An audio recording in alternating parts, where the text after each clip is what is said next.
Kull meta nżur il-ħabib tiegħi marid, verament nitħassru. Il-problema tal-inkontinenza qed kiddu wisq. Ma jħossux komdu joħroġ. Tajt għandu xi ħaġa ħażina fil-prostata? Mhux bil-fors hija marbuta ma' problemi bil-prostata, però waħda mill-iktar affarijiet komuni hija fil-verità problemi bil-prostata. Il-prostata hija glandola li tinsab taħt il-bużieqa tal-awrina fl-irġiel u din iktar ma tikber fl-età iktar tikber. Din imbagħad jew tikber tista' tikkawża blockage fil-pipe tal-awrina u bekk dan jista' jikkawża inkontinenza. Però hemm affarijiet oħrajn li jistgħu jikkawżaw inkontinenza bħal pereżempju xi infezzjoni fil-bużieqa tal-awrina jew inkella zokkor għoli li ma jkunx ikkontrollat u wkoll hemm xi mediċini li jintużaw bħal pereżempju diuretiċi u mediċini tal-ansjetà u tad-depressjoni li jistgħu jikkawżaw inkontinenza. Insibu tipi differenti ta' inkontinenza. Pereżempju, hemm każijiet fejn il-problema titfaċċa meta jkun hemm stress kbir fuq il-muskoli, kawża ta' xi sola, qatis jew irfieq ta' xi pis. Hemm imbagħad il-problemi marbuta mal-infezzjonijiet fil-bużieqa tal-urina. Mela din l-infezzjoni tiġi kkawżata minn mikrobu li jitla mill-pipe tal-urina u jsibruh fil-bużieqa tal-urina fejn hemmhekk jibda jimmultiplika u jikber. Dan imbagħad jikkawża skumdità meta dak li jkun imur jgħaddi l-awrina u iġiel il dak li jkun imur iktar ta' spiss. Hemm ċertu stati fejn pereżempju n-nisa iktar hemm ċans li taqbadhom milli l-irġiel għaliex il-pipe tal-urina tagħhom huwa iktar qasir minn dak tal-irġiel. Nisa li jkunu fi żmien il-menopawża iktar għandhom riskju li taqbadhom. Jekk dak li jkun ikollu xi problemi fis-sistema urinarja bħal pereżempju xi ġebel fil-kliwi jew xi ġebel fil-pipe tal-awrina, jekk ikun hemm xi differenza fl-anatomija li dak li jkun forsi jkun twiled biha fil-kliwi li iktar għandu riskju, jekk dak li jkun ikollu l-catheter li huwa l-pipe tal-awrina forsi jkollu bżonnu għal xi proċeduri, allura dan iktar iżid ir-riskju ta' infezzjonijiet u affarijiet ta' daw it-tip. Ħafna forsi jħossuhom skomdi jitkellmu mat-tabib tagħhom dwar din il-problema. Però jekk l-inkontinenza tibda taffettwa l-istil ta' ħajja tal-persuna, bil-fors wieħed irid jibda jagħti każ. Il-kura nagħtuha skont xi tkun il-kawża tal-inkontinenza.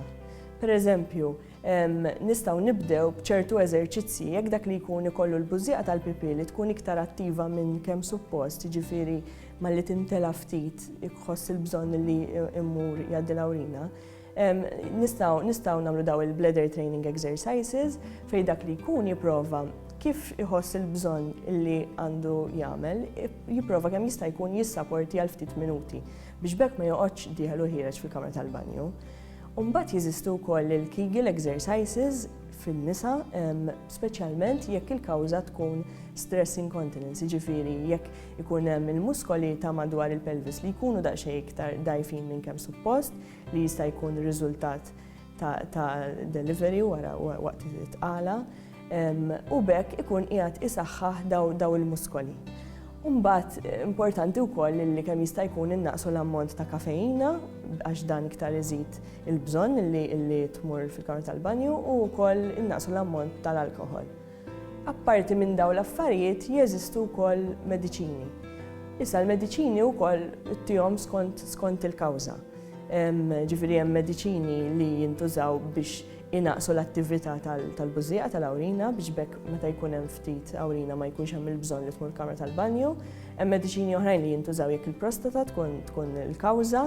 U mbagħad hemm proċeduri bħal operazzjonijiet li jintużaw dejjem skont il-kawża xi tkun.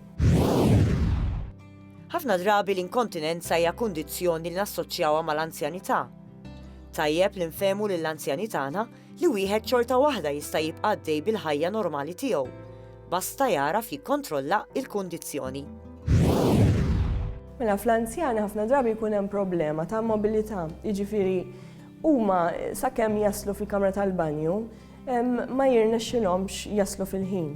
Għalhekk huwa importanti ħafna li kemm jista' jkun amara żejda u twabet jitneħħew li jkunu fil-passaġġ għall-kamra tal-banju jitneħħew ħalli bekk niffaċilitaw il-mobilità tal-anzjani. Nistgħu wkoll nużaw xi extensions mat-toilet biex kemm jista' jkun iktar komdu biex joqogħdu fuq it-toilet. Nistgħu wkoll ngħinuhom billi nużaw jeżistu bħal pereżempju qishom siġġijiet apposta li ngħidulhom il-commodes li jistgħu nagħmluhom viċin l-anzjani ħalli jekk speċjalment jaqbadhom bil-lejl jużaw lilhom. U mbagħad apparti minn hekk ukoll speċjalment jekk ikunu ħajoħorġu tajjeb illi forsi jużaw xi incontinence pads daw jagħmluhom mal-ħwejjeġ ta' taħt ikunu rqaq ħafna ġifieri ma jagħtux filgħajn biex bekk mhux ma nillimitawlhomx il-ħajja soċjali tagħhom. Tikka aktar dwar saħtek. Kull ma jmur il-yoga qiegħda ssir dejjem aktar attività fiżika popolari. Jidher issa li l-yoga tgħin biex tiġi regolata il-pressjoni għolja. Min ibati bi pressjoni għolja jrid bil-fors jibdel l-istil ta' ħajja tiegħu u jagħmel eżerċizzju fiżiku regolari li huwa neċessarju.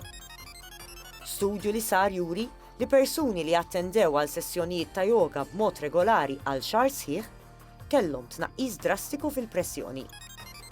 L-aktar riżultati iżda deru wara 3 xhur, fejn saħansitra dawn il-persuni naqsu wkoll l-ammont ta' mediċini li kienu qed jieħdu biex jirregolaw il-pressjoni. B'hekk dan ikompli jikkonferma kemm l-eżerċizzju flimkien ma' dieta bilanċata jgħin ħalli r-riski tal-pressjoni għolja u l-komplikazzjonijiet kollha tagħha jitbedu. Tikka aktar dwar saħtek għada.